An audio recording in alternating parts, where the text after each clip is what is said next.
Hello, ladies and gentlemen. This is Christelle Martinette, and I'm here with the reading for the second half of June, from the 15th to the 30th. Now, why am I here? We all know that in the second half of the month, on the 20th, there's the solstice, winter and summer solstice, depending on which hemisphere you are in. And on the 21st, there is the solar eclipse, new moon, solar eclipse. Now, because of this very powerful energy, I think it would be really important if we talk about the solstice a little bit so you can get into the ritualistic state of mind. So what is this solstice?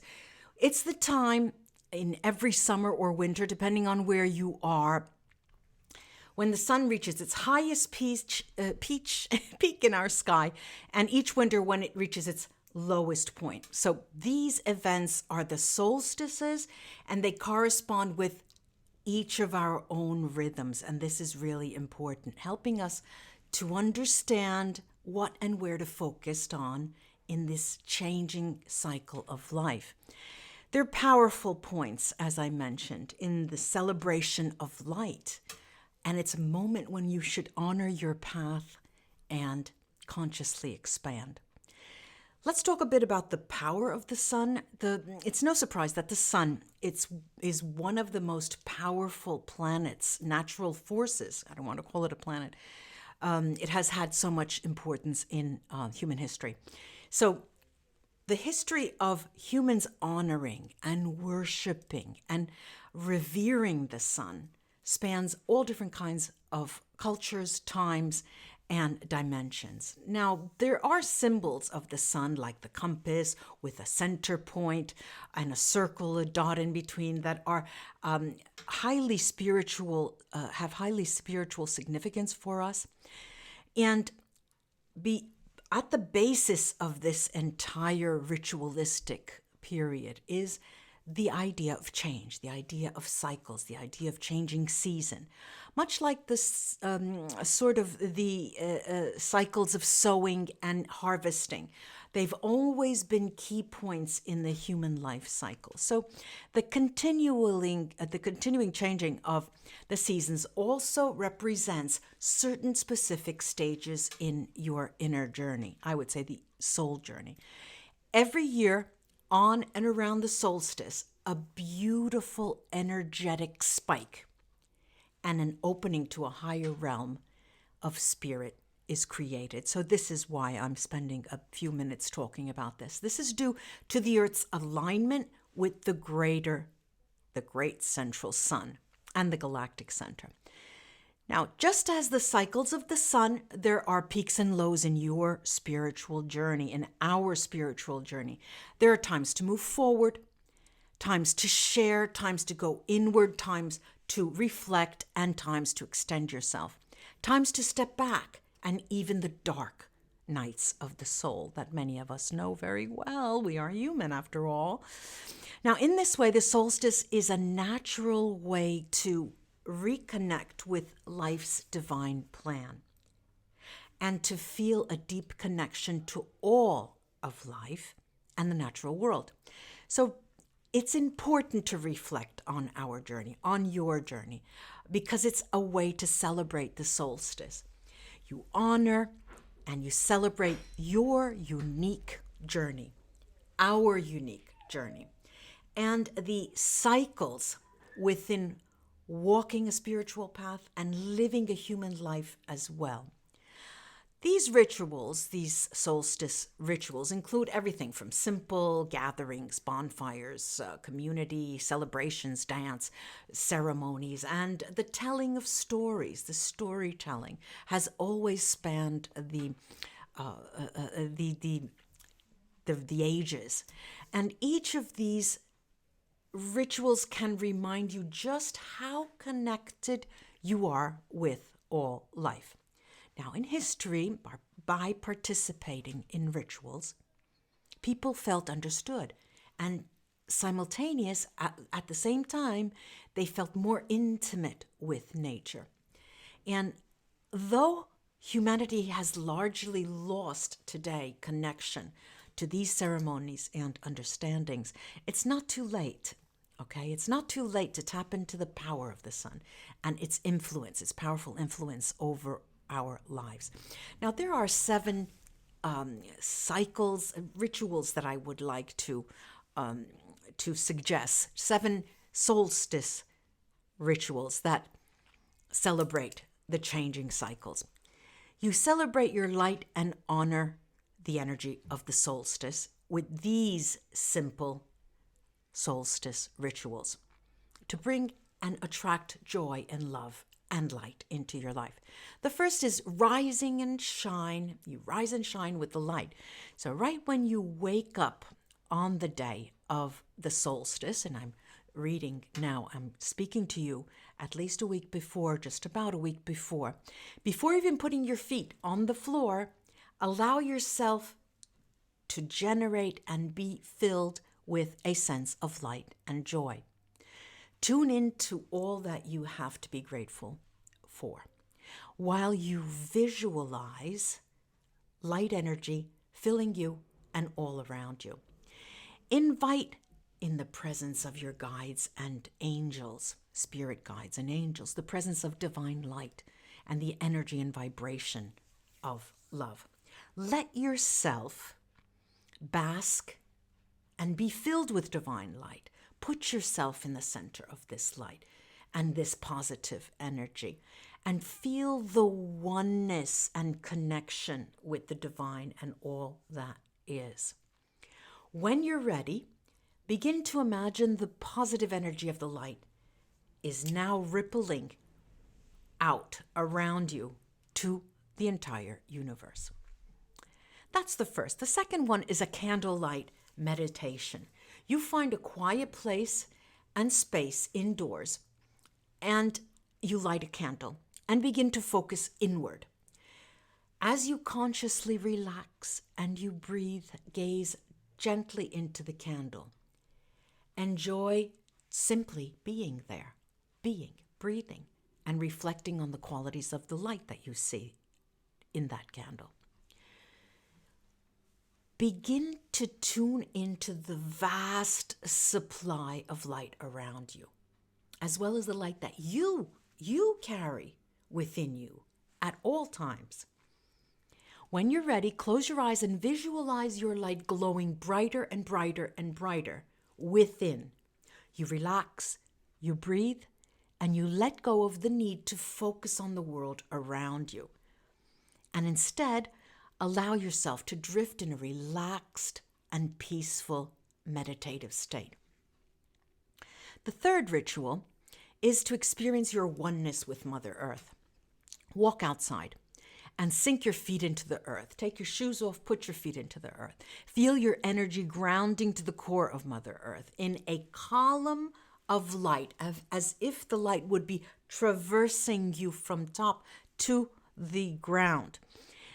Visualize the light pouring into your crown chakra at the top of your head and warming you, refreshing your energy and filling your aura with the divine life consciousness present in the fresh sunlight. As you stand on the earth, on Mother Earth, with your feet apart, your arms uncrossed, and your hands facing up in a gesture of receiving, feel the sun's healing warmth in every part of your body. Breathe in the sunbeams. Feel the light filling your spinal column. Enjoy this deep connection to the earth. In my recent videos, the live videos, many of you have asked me, how can I contact my guides? How can I, during meditation, I don't hear anything, I don't feel anything. Try to take it one step at a time. And the solstice is an excellent time to do this. Another ritual is to honor the directions. What do I mean by the directions? Many indigenous tribes and ancient cultures around the world have observed for a long time and celebrated the directions. There's a special kind of power that you can tap into by turning into them. To do this, and in addition to the 4 cardinal directions, north, south, east, and west, I also like to tune into the sky, the earth, and the light within.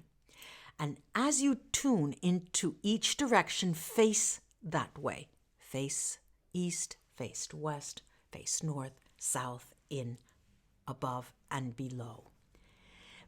Movement, dance, or yoga are wonderful ways to further experience this connection with each of these sacred directions. Now, another ritual is to set your intentions, and this is probably the most important. The most important. You find a quiet space to relax and breathe and focus inside. When you've reached a deeper meditative state of mind, set the intention to feel a sense of transcendence and oneness. Visualize this sensation being rooted within you and then expanding outward to impact all other areas of your life. Next, begin to think about specific areas you would like to expand upon in your daily life. Perhaps your relationships, expressing joy, experiencing perhaps greater love, greater abundance, manifesting a new opportunity, a promotion at work, or whatever is important for you during the next 6 months.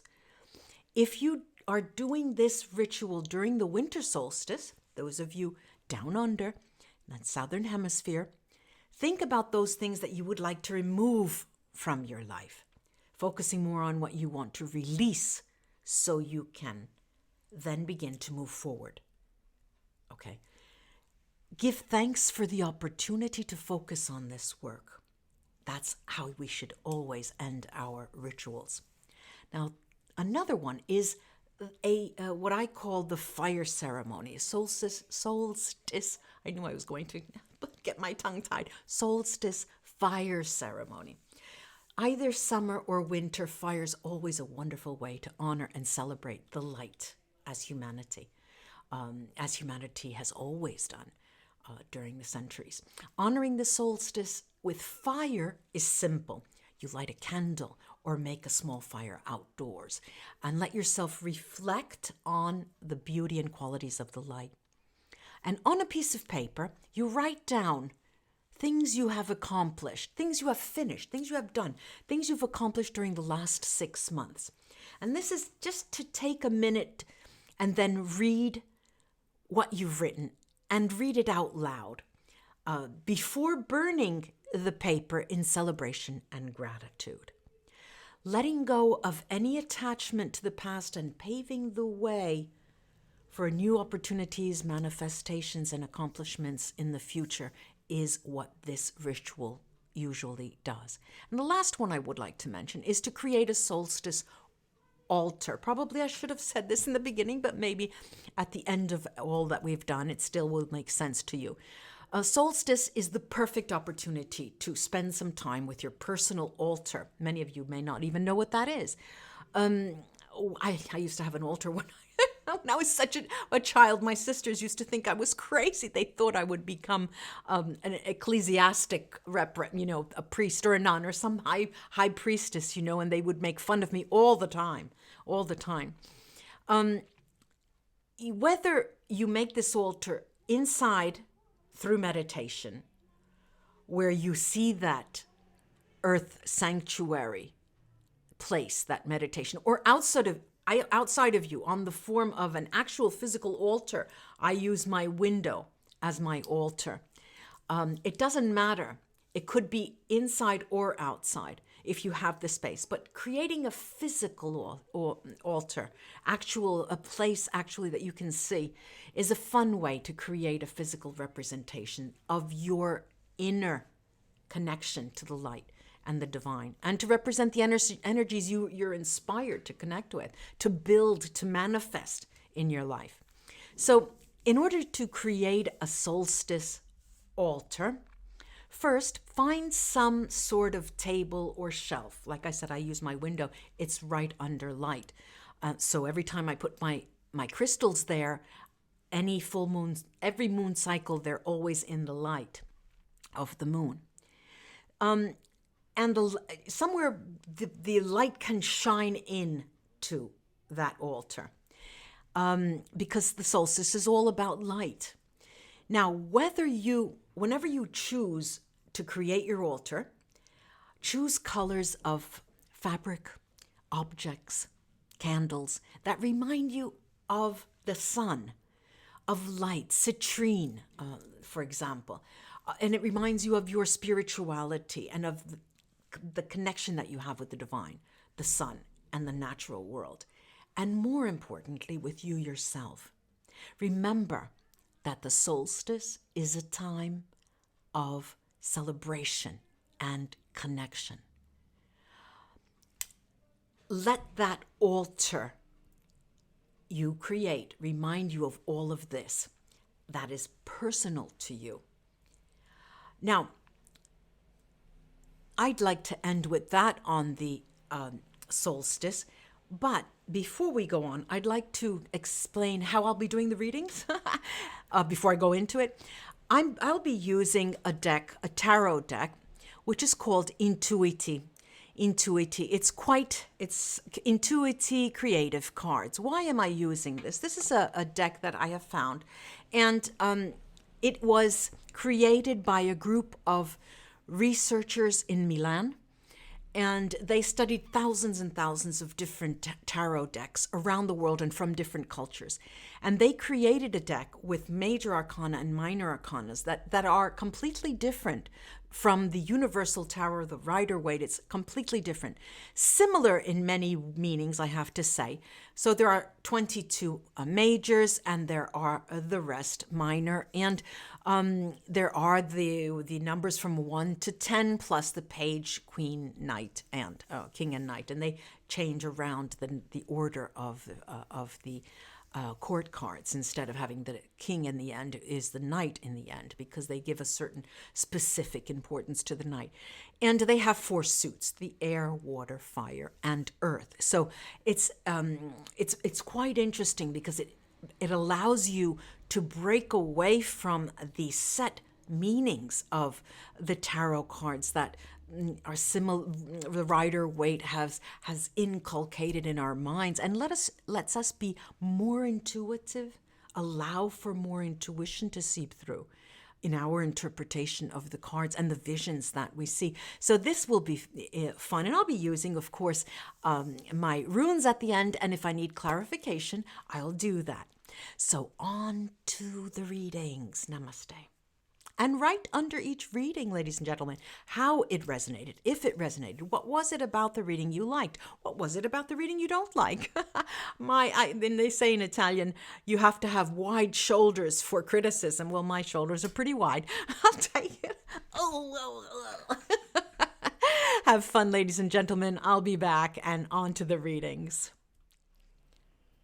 Hello, Leo. Hello, Leo. It's Christelle here with the reading for you for the period June 15th to June 30th. Spirit, show me the energy around Leo for the period June 15th to the 30th. What's in store for Leo for the period June 15th to June 30th? Spirit, show me the energy around my Leo friends for June 15th to June 30th. What's in store for Leo for the period June 15th to June 30th.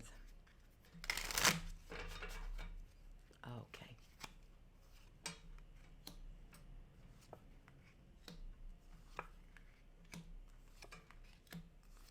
Oh, wow. Power, power, power, power, power. Power, power, power. Okay. Let's start with the earth sign. We have the Queen of Earth. All right, maybe many of you may be involved with an earth sign, which is Taurus, Virgo, or Capricorn. Here the energy is horizontal, which means you are extending your spiritual power and creating a network. And what does that mean? It's like abstract, right? Leos, you think, well, what is that all about? I'm somebody who wants the limelight, okay? I'm only joking. But what it means is that you're getting a sense of your surroundings. You're awakening to an energy field, a network that you're part of. And I can't hold the card up and swim left and right, so it's all around you. Now, let's go on in the reading, and this is another earth sign. It's an 8. It talks about restoring order. once you have extended your sense of awakening, your sense of spirituality to include those around you, not necessarily engaging with them, Leo, I'm not talking about that. I'm talking about your sense, your awakening of the senses, your awareness, your spiritual awareness. Where does it extend? What do the people in that network who are on in some way, who are part of your network in some way? And I'm not talking about relatives, friends, or lovers. No, I'm talking about souls that you feel akin to. Now we've got the focus card here. Now, what is this card all about? It is the Scepter of Elements. Now, it's the flame that hasn't been lit yet. It's the morning light. All right, so we have a morning light that's bringing itself all the hopes of a day that hasn't yet completely begun. Now, it's a beginning, all right? So this is the first major arcana. It's the power before the action. It's the magician playing with elements. It's the child bringing the eyes of dreams to the new day. It's the idea of 1,000 possibilities that occur. And this is a card that speaks, it's a cross between the Fool and the Magician. It's very powerful because the beginning is something that doesn't occur. It's not like a normal tarot deck where it talks about the Fool having unbridled beginning. No, this is a strong attraction here. This is a manifesting card, extremely powerfully manifesting card. Then we have the another Earth card, a Four of Earth, which is a balance here. There is the system. This you are organizing how you restore a state of equilibrium in your life, and the forces push towards your center, towards home base. And then we've got this lovely major arcana, which is the 17th. And in this deck, it is the brightening drop. It's hope. It's beauty. It's nakedness. It's like a star. It shines in the sky and protects us on high. And even if a dark cloud or there's all dark around us, we're not afraid because there's a sparkle and we know that it is comforting us. We don't feel alone anymore. And it seems as if there's a thread that links us and ties us to the universe, similar to this network, this spiritual network that you're feeling. And it seems as if it recalls the concept of a kindred spirit, of the perfect encounter, of that situation that is etherical. It's not real. It reminds us of an ideal occurrence, an ideal road that we can get a glimpse of if we free ourselves from our masks, or from our prejudices, from any of the schemes or anything that's been bogging us down, and we remain disarmed in front of ourselves. It's naked. It's like naked Venus who wipes out all the lies, and it's authentic. This is authentic interior beauty, and it's without clothes. You're without shame. You're out without clothes. You can finally understand what your place is in this world. Now, I'm going to take the runes here. It's very powerful, this reading for you, Leo. Let's take a look. Let's take a look. Let's take a look. All right, we've got here. I'll give you the runes first that I don't like. Like those runes like need and need and need and need. Need is a rune that talks about delays. No, and patience, worse than that. Or because there are things that are outside of your understanding. There things happen that you can't control. All right, so we get that. All right, let's put it off to the side. And then we have Isa, who adds insult to injury because it talks about a freeze, a cooling down of relationships around you. Even though there is that network, you are interacting at a different level, at an ethereal level. Then we have Tyr. Tyr is Merkstave upside down, and usually it talks about victory in competition, extreme motivation. Now, there's none of that because it's Merkstave, but there is an underlying suggestion of power and increase of money that is yet not on its way to you because of the delays that the runes have announced. Then we have Fehu, that is in this position, and I'm going to interpret it accordingly. It's usually talking about fulfillment or romantic financial gains. But with the other runes, I'm looking that it talks of a delay in relation to financial gain and romantic importance coming in. I have beautiful, beautiful Diag. Now, Diag is a rune that talks about increase and growth, no matter what other runes are there to talk about delays. And listen up, listen up, listen up. Need and Isa. This rune alleviates other delay runes. Da, da, da, da, da, da, da. So let me say that we are scot-free with that. Now, we've got here, let me leave these other ones. We have Awats. Awats is a movement, shifts, changing residences. Now here, this is the possibility of finding something. You may not move in this period, but you will be getting there. There's a gradual development. There's steady progress. Then we have Yera, and Yera talks of a harvest, a karmic reward for your efforts, justice and legalities. If you're waiting for a ruling, it's going to be coming in, but you will be rewarded for your efforts. And Soilo, the light, finally, Soilo. Soilo is a victory, great power, and success.